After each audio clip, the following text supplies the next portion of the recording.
Hi, I've been sitting on this for a few days, wondering if I'm being too reactive or if I finally did the right thing after months of feeling humiliated. I really need outside opinions because my family is split in half about what happened. I, 29, female, live with my husband Joe, 32, male, and our daughter Millie, 2, female.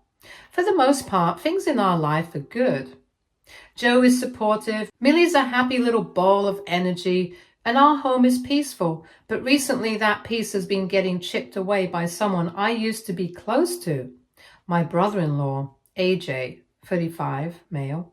AJ is Joe's older brother. He and his wife, Pam, 34, female, moved back into our town about 8 months ago after living out of state for years.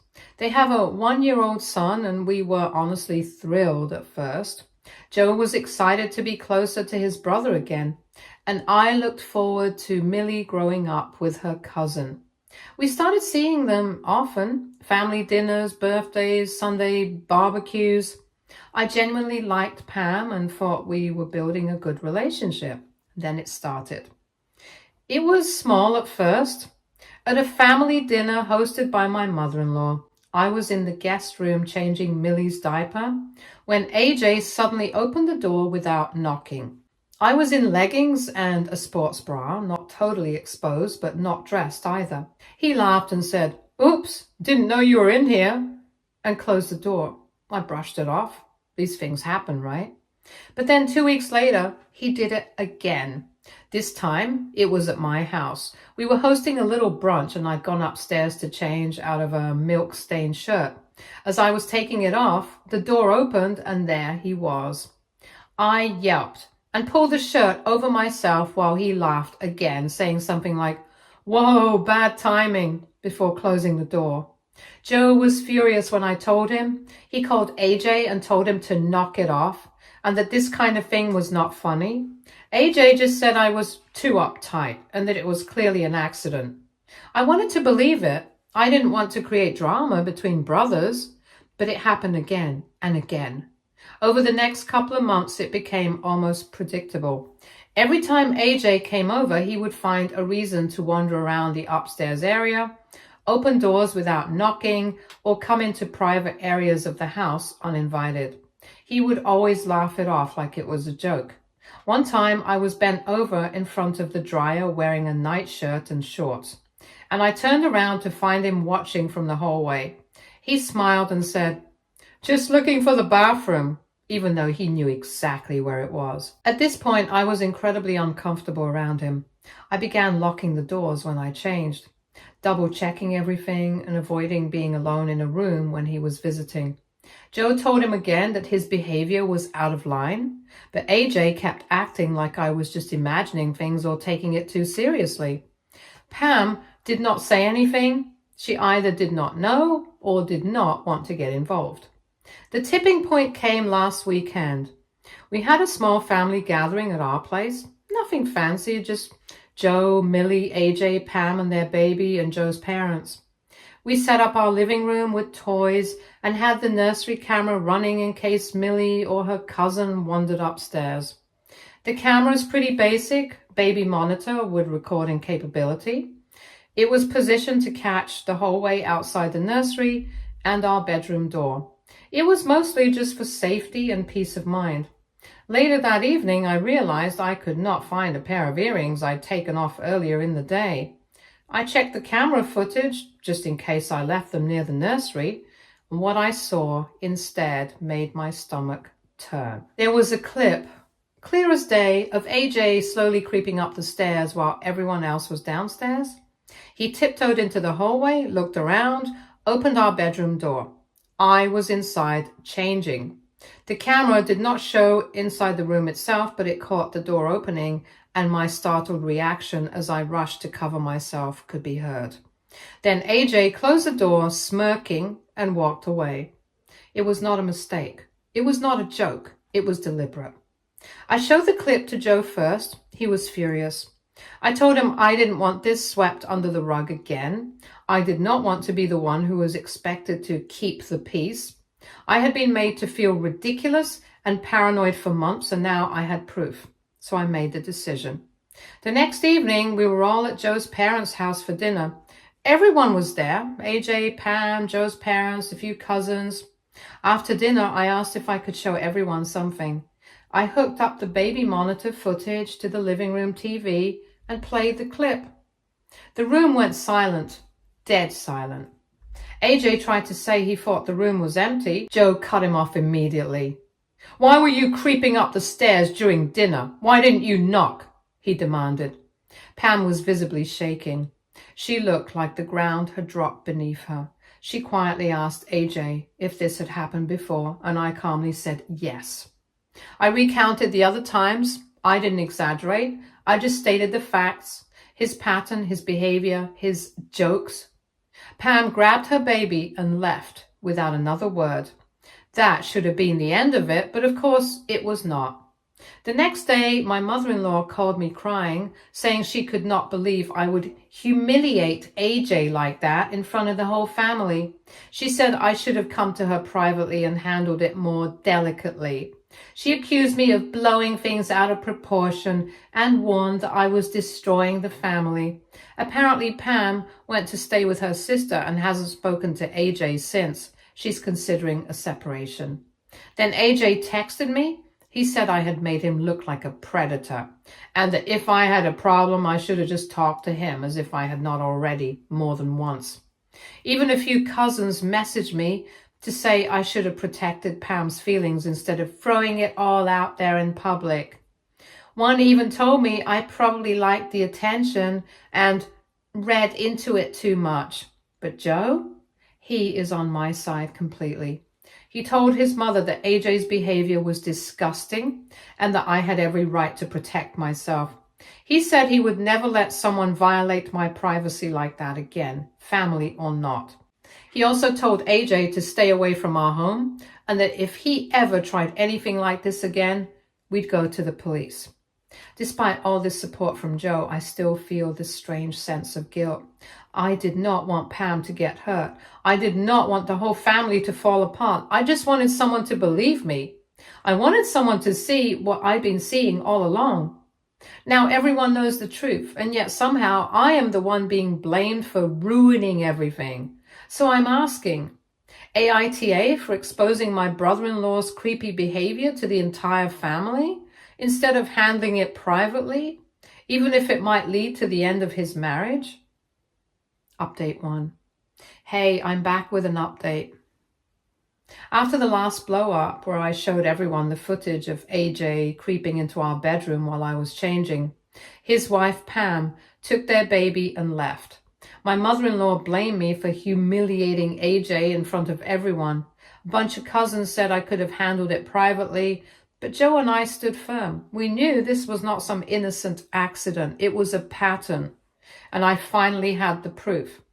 A few days after everything blew up, Pam reached out to me privately. She asked to meet for coffee, and I agreed. I've always liked her, and honestly, I felt horrible that she was dragged into this because of what her husband did. I was ready to apologize for the drama, but what she told me completely flipped everything upside down. Pam said she believed me fully. She was not even surprised by AJ's behavior. Then she dropped the bomb.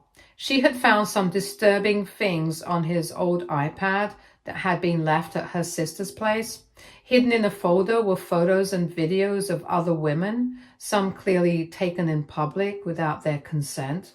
There were gym shots, locker room footage, and even clips from what looked like inside someone's home, like a guest bathroom or dressing area. She had not reported it yet, but she was preparing to.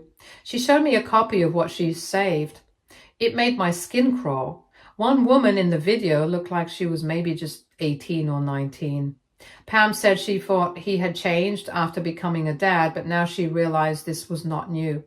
She remembered off situations from years ago, like him walking in on her friends or being too handsy when he thought no one was watching. Now here is the part I did not expect. Pam's filing for divorce and going to the police. She's done. She told me that showing that video to the family was the final push she needed. She said I did not break her marriage. AJ did. Joe and I are supporting her. She's staying with her sister and we're offered to help with her son when needed. But of course, mother-in-law is losing her mind. She called me again saying I set this all in motion and destroyed 2 brothers and their families. Joe told her if she keeps blaming me for AJ's actions, she'll be cut off entirely. So yeah, what started with AJ creeping around our hallway has now turned into potential criminal charges. I do not know what's going to happen next, but I do know this. I am no longer afraid to stand up for myself, and I am so proud of Pam for doing the same. Thanks to everyone who supported me the first time. You gave me the courage to speak up, and it turns out I was not the only one AJ made uncomfortable. Update 2. Hi, I was not planning to come back again, but I honestly have to share what just happened. This whole situation has spiraled in ways I could not have imagined. Last time I updated, Pam had decided to file for divorce and report AJ to the police after finding disturbing footage on his old iPad. My mother-in-law was still blaming me, and Joe and I were supporting Pam through everything. Well, just a few days ago, Pam officially filed a police report. She gave them everything, screenshots, video clips, his device, even timestamps. The officers took it seriously, especially when it became clear some of the content involved women who did not know they were being recorded in semi-private spaces. And here is the shocking part. One of the women in one of AJ's bathroom clips turned out to be someone Joe and AJ grew up with, a friend of the family. She had no idea this footage existed. She is now pressing charges and her lawyer is involved. But that is not the only twist. After Pam filed, Joe and I got a visit from Joe's uncle, his mom's younger brother. He wanted to talk and he seemed really agitated. He sat us down and told us something no one in the family ever talked about. AJ had a history of inappropriate behavior as a teenager, and it had already been covered up once. Apparently, when AJ was around 17, he was caught spying on a neighbor through her bedroom window. The neighbor was just 15. It caused a massive blow-up in the neighborhood, but mother-in-law and father-in-law managed to keep it from going legal by making some kind of deal with the girl's family. Uncle said he was always against the cover-up, but he was young back then and got pushed aside. Joe was livid. This was the first time he had ever heard about it. Mother-in-law had kept it buried for years, and now it made sense why she was so desperate to protect AJ and silence me. This was not just about the family reputation. It was about hiding a long pattern of behavior she already knew about. Joe called her immediately and confronted her. She did not deny it. She just said, "We did not want to ruin his future over a mistake." A mistake that he kept making for almost 2 decades. That was the final straw. Joe cut her off, blocked her, told the rest of the family everything and said we're done keeping secrets to make others comfortable. As for Pam, she is stronger than ever. She's working with a lawyer moving forward with custody and has already gotten a restraining order.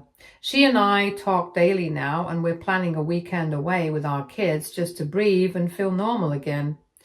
I never wanted any of this, but now that it's all out in the open, I am glad I stood up for myself and for everyone else AJ hurt. Update 3. Hey, this will be my last update on the whole AJ situation. It has been an overwhelming couple of months, but things are finally settling. Pam followed through. AJ's been charged with multiple counts of unlawful surveillance and invasion of privacy. The investigation revealed even more victims, some of whom had no idea he had filmed them. His devices held years of content. He is currently out on bail, but his lawyer is scrambling. His job fired him the moment the charges became public. Pam was granted temporary full custody and a restraining order is in place. She's filing for sole custody next. Joe and I are focusing on healing. We cut off all contact with mother-in-law after she defended AJ, even knowing everything.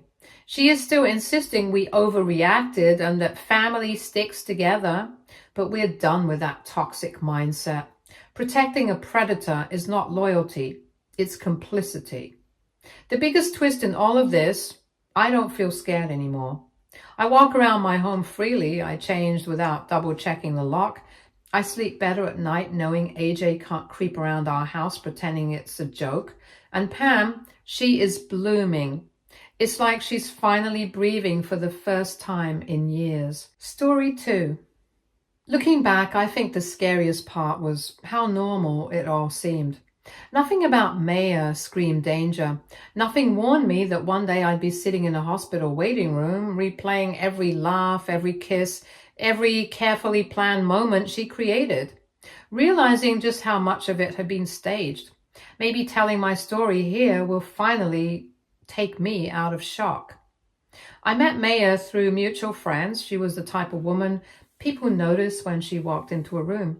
Not loud or flashy, just effortlessly magnetic. Smart, kind, good sense of humor. She'd listen to you like what you were saying actually mattered. Like she wanted to understand you, not just respond. And she had this dry wit that could slice through a crowded conversation like a needle through cloth. We met at a 4th of July barbecue. She made fun of the way I was overcooking the burgers. I called her a snob for bringing quinoa salad to a party full of beer and ribs. We talked the rest of the night, and that was that. I was hooked. We started dating not long after, and within 6 months we were talking about marriage. My friends thought it was fast, but everything felt easy with her. No drama, no second guessing. She remembered the little things like how I liked my coffee black but hated cold brew, or how I never finished a book without folding the corners of every page I dog-eared. I liked that she noticed stuff like that. Her family was pretty close-knit too. Her parents were friendly, if a little intense. Her older sister, Aisha, was pregnant when we met, and the bond between them was obvious. Maya looked out for her like a second mother, always dropping off meals, checking in, fussing over baby names. She used to say her sister was her best friend, and I believed her. Everyone did. About 3 months after we got married, Maya started talking about life insurance. She brought it up one evening while we were watching a documentary about financial planning. She said it just made sense, especially since I was the primary income provider and had some risky travel for work. I told her I didn't see the point yet, not without kids or a mortgage, but she insisted it was just a smart safety net. It wasn't pushy, at least not at first. She framed it as being proactive, like setting up a will or keeping jumper cables in your car. Eventually I agreed. I signed a policy worth more than enough to make her comfortable if anything ever happened to me.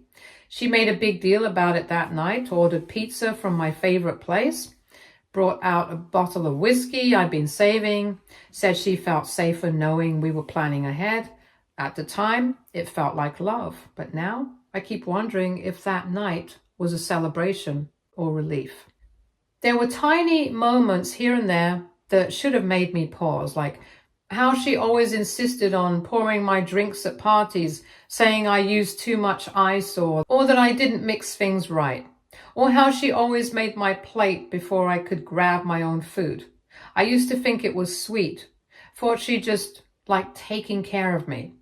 Once, I got horribly sick after eating lunch she had packed for me. She brushed it off and said it must have been from something else I ate that day. I didn't think to question it. Another time I caught her on my laptop while I was in the shower. Said she was just looking something up, but she closed the tab a little too quickly. I didn't press it. We were married. You're not supposed to treat your spouse like a suspect. We kept visiting her parents for dinners pretty regularly, Sunday nights usually. Her dad was loud and opinionated, her mom a bit controlling, but mostly in that well-meaning way. Aisha and her husband were often there too. Everyone got along, and the house was always warm and buzzing with noise and food and laughter. Aisha was in her final trimester by then and glowing in that way pregnant women sometimes are, tired but excited. She and Maya would often get caught up talking about the baby's nursery or what kind of stroller to buy. Maya was especially attached to Aisha, always protective, always watching her closely. There wasn't a moment I would have doubted how much she loved her sister. One Thursday night, Maya told me we were invited for a special dinner at her parents' place. Nothing fancy, just family. She said it had been a while since we'd all been together without an occasion, and her mom missed us. I'd had a long day at work, but Maya seemed genuinely excited about it, almost unusually so. She promised she'd cook my favorite chicken casserole for dinner. She even made a big deal about prepping it herself and not letting her mom touch it. She dressed up that night, light makeup, soft waves in her hair, and a dress I hadn't seen in a while. Said she wanted to look nice for me. I told her she looked beautiful. She kissed me. Said she hoped tonight would be just peaceful. Said she wanted to make memories we'd talk about years from now. Sounded like a sweet thing to say. We got there around 7. Table was already set. Music played softly in the background. Her dad cracked a beer the second I walked in and said he was glad I hadn't gotten swallowed up by work. Aisha was sitting on the couch with her feet up, laughing with her husband about some awful prenatal class they just attended. Everyone seemed relaxed, happy. Dinner started a little after 7:30. Maya brought out the casserole herself, made sure I got the biggest piece. She had made 2 of them. She announced that one whole casserole was only for me and nobody was to touch it. Everybody chuckled. She hid the rest of it in the kitchen. She also handed me a glass of red wine and said she picked it especially for me. It was something I'd liked once from a winery we visited. It tasted fine. She refilled it almost immediately after I took a sip. The food was good, almost too good. Maya sat next to me the whole time, occasionally brushing my shoulder, laughing at jokes that weren't really that funny. She was attentive in a way she hadn't been in weeks. She kept asking if I was okay, if I needed anything else, if I wanted more wine. It felt strange, like she was checking off a list. I only had a bite from my plate when I started feeling weird, lightheaded. My stomach churned once and then again, harder. I thought maybe it was just exhaustion from work, maybe too much wine too fast. I excused myself from the table, saying I needed to step outside for some fresh air. I stood on the porch, palms on the railing, head swimming a little. From inside, I could still hear them laughing. When I looked back, Maya wasn't at the table. I wondered where she went.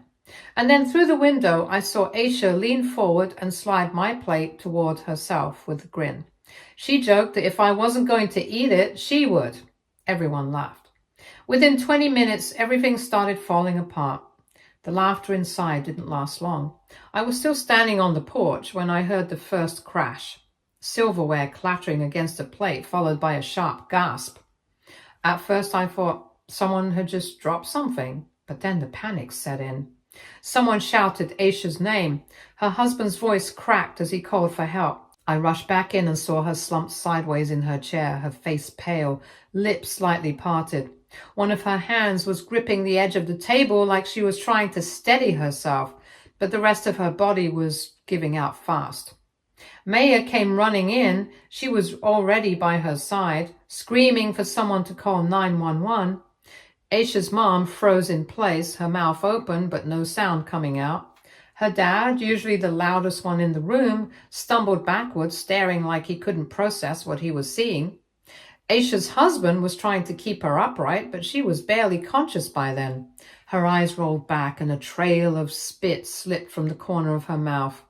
The room turned into chaos. Maya kept shouting at her dad to do something, her voice rising with every word. Her hands hovered helplessly over Aisha, trembling but not actually touching her. I'd never seen her like that before, out of control. Not even at our wedding when her uncle collapsed from heat stroke. Back then, she had calmly coordinated everything while I was a wreck. But this was different. I called 911 myself, gave them the address, told them Aisha was pregnant and probably seizing, and that we didn't know what was happening. The dispatcher kept asking questions, but I could barely hear her over the sound of Maya sobbing in the background. Aisha's husband laid her down gently on the couch, whispering her name over and over, like saying it enough times might somehow bring her back. Her breathing was shallow, but still there. She wasn't responsive. The ambulance came fast, maybe 10 minutes. though it felt like an hour. Paramedics rushed in and took over. Everyone else was frozen in place except for Maya, who kept pacing and muttering to herself like she couldn't stay still. They took Aisha away on a stretcher and her husband rode in the back with her. The rest of us followed in our own cars. Maya insisted on coming with me. She didn't stop shaking the entire drive. I kept my eyes on the road, but every now and then I glanced over and caught her staring blankly at her hands like she didn't recognize them. We couldn't take Aisha in our car because we were instructed not to. Luckily, the ambulance was close by. The hospital was 45 minutes away, but they could at least administer treatment to her on the way. At the hospital, we waited in this awful silence, all of us camped out in a cold waiting room under the kind of too bright fluorescent lights that make everything feel sterile and unreal. Maya sat next to me but didn't say much. She had stopped crying. Now she just looked gone. A nurse finally came out after what felt like forever. She spoke quietly to Aisha's husband first. He crumpled, didn't scream, didn't collapse, just slowly sat down, his hand covering his mouth. The baby didn't make it. Aisha was stable, barely, but still unconscious. Maya's father stood up, his hands balled into fists at his sides. He asked the nurse what had happened, what had caused it. The nurse looked uncomfortable and said they were still running tests, but something didn't add up. That was when Maya's mom whispered almost to herself that Aisha had eaten from my plate, that maybe something had been wrong with it. Everyone turned to me. I was too stunned to respond at first. The air in the room felt like it had thickened, like I couldn't pull enough of it into my lungs. Maya looked stunned but spoke up quickly, too quickly, saying it was ridiculous, that it was just a coincidence, that I hadn't eaten anything at all. Her voice shook. Her dad looked at me, not with anger, but something worse, suspicion. But why was he looking at me with suspicion? If it were the food, then it would have probably been me in the hospital instead of her. I was speechless, but forced myself to voice it out loud. Her mom was still whispering under her breath, words I couldn't make out, but didn't need to. The shift in the room was instant. That cozy family warmth I'd felt just an hour ago was gone. Now I was the outsider. I didn't say anything yet. I couldn't. I was still replaying the moment Aisha took my plate. The way Maya kept offering me more wine, the nausea started after I took a bite, and somewhere deep in my chest, the dread bloomed into something undeniable. That plate wasn't meant for Aisha. It was meant for me. Update 1. I didn't sleep that night. After Aisha was admitted, we weren't allowed to see her right away. I stayed in the hospital parking lot for hours. Maya was beside me for a while, silent, withdrawn. Eventually, she said she wanted to go home, so we left. I went back the next morning, but then Aisha had stabilized. She hadn't woken up yet. Her husband was still inside. Her parents were slumped in uncomfortable waiting room chairs, too exhausted to keep pretending everything was fine. And that's when the detective showed up. He introduced himself in a calm, neutral tone, but the badge clipped to his belt said everything. The hospital had run tests on Aisha's blood. There were clear traces of a fast-acting toxin, one not found in any standard household cleaning supply. Not food poisoning, not an allergic reaction, not a tragic coincidence. This was intentional. They needed to speak to everyone who was present at dinner, and when he asked where Maya was, I said I wasn't sure. Her mother glanced at me and then quickly looked away. Later that day, they searched the house. Turns out Maya had left something behind in the back of the hallway closet, tucked behind old winter coats and a box labeled wedding decorations. A small glass bottle with a faded label. Untraceable to the average person, but not to the professionals. It was colorless, odorless, perfect for mixing into wine or casserole without a single soul noticing. Her laptop was even worse. She hadn't cleared her history like she thought. There were searches, pages and pages of them, phrases like fast poison without taste. How long does it take to collect life insurance after death? And most damning of all, how to make it look like an accident. bookmarked. She never expected her sister to eat from my plate. She didn't even fight it. Her cheeks were stained with mascara. She didn't scream, didn't ask why they were there, just stared straight ahead and said she wanted a lawyer. I watched from a distance as they led her away in handcuffs. Update 2. Aisha finally woke up. Her body was still weak. Her mind even more so. She didn't remember much about the night, just that she felt dizzy and confused. Her husband stayed by her side the entire time, clutching her hand like he was afraid to let go for a second. I don't think he blinked once during my visit. Telling her what happened, there's no script for something like that. Her reaction wasn't explosive. She just stared at the wall for a long time and asked me if I was sure. I said yes. She cried then, not just for herself or her baby, but for her sister, because the betrayal didn't make sense. Because the person she trusted most had nearly killed her and didn't even flinch when it went wrong. Yes, she had cried. She had panicked. But after that, Maya had gone blank. The trial was short. The evidence was too strong, too direct. The bottle, the searches, the insurance policy was taken out just months before. The prosecutor painted it clearly. Maya married me, studied my habits, won over my trust, and tried to cash me out like I was a savings bond. The fact that she nearly killed her own sister instead? A tragic twist of fate. She was sentenced without parole. Sometimes I still get calls from people who knew us as a couple, mutual friends who can't believe it, and distant acquaintances who just want the inside story. They all say the same thing. But she seems so normal, so kind, so put together. Yeah, I know. But monsters don't always wear masks. Sometimes they wear wedding rings and smile across candlelit dinners, talk about baby names with their sisters. Maya was the love of my life, and for a while, I truly believed I was hers. But in the end, I was just a number on a policy.